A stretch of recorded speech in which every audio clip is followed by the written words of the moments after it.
What are the 5 steps you need to be following in order to be able to get a forbearance? Stay tuned to the blog post for more.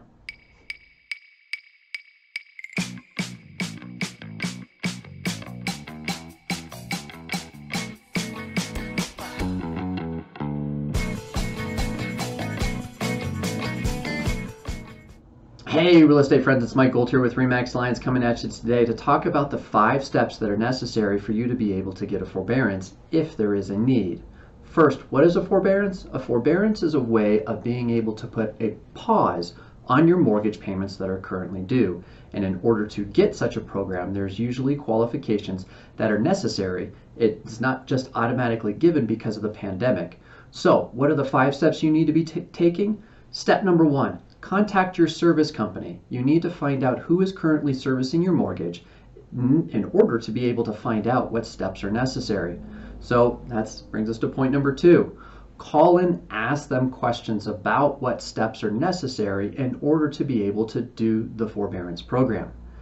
Question number 3 is ask them to see if you qualify for the CARES Protection Act.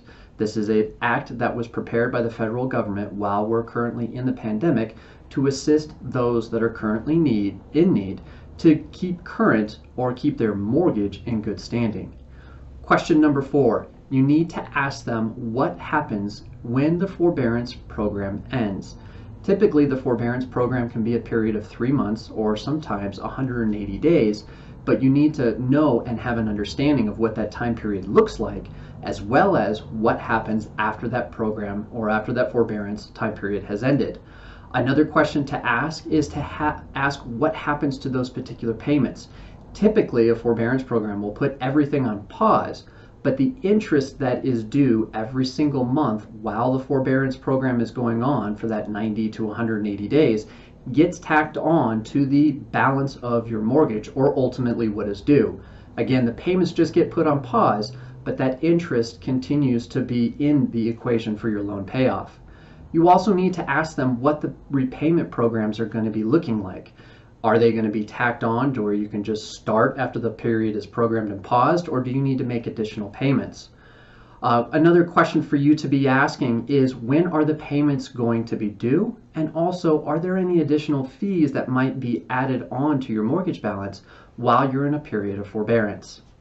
Question number 5, ask them to get everything in writing. You may have an understanding of what was discussed over the phone, but validating that information in writing, as well as to ensure to whomever you were speaking with is giving you accurate information, will be provided with everything that is in writing. Bottom line, there is help that is out there, but it is on you to contact your servicing company to understand the programs and benefits that might be available to you from them. And if you like the information that you're currently receiving, please make sure to tell us by giving us a thumbs up.